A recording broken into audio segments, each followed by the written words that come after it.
Hello, welcome back guys to Amalia Projects here. Today in this video I'm going to show you a tutorial how to create an event on Microsoft Outlook calendar on Android. But before it, I hope you guys click subscribe and the bell button to support the channel. And yeah, now without any further ado, let's get started to the video. Well guys, first thing first here, of course you just have to open your Outlook apps. Now in this Outlook, just go to this calendar option at the bottom. You just have to go it. If you wanna add or if you wanna create an event in this calendar Outlook, you just have to go to this plus icon. Now the first column, which is the title of your event.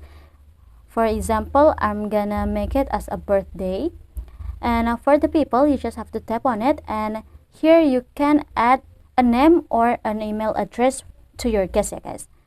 For example, I'm gonna make it like this for the email. Now tap on a row here at the bottom. You can add another email address, but here I'm gonna tap on checklist, and after here for the attendee options, guys, you can set up for the request responses, allow new time of proposals, allow forwarding, and hide attendees.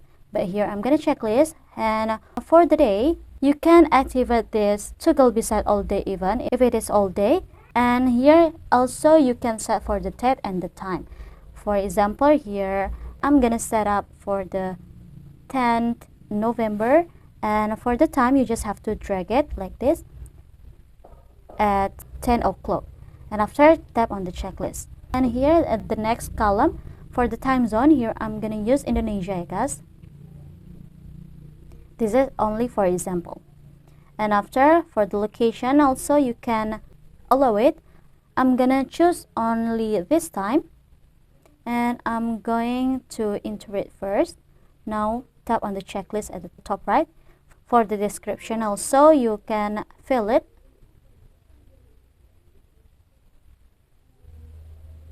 And after, if you have done to set up any options, you just have to go to this checklist icon at the top right in the corner of your screen to save it. So yeah, I think it's enough from me, guys. Thank you guys for watching this video. Don't forget to leave your like and comments below, and I'll see you soon on the next one. Goodbye.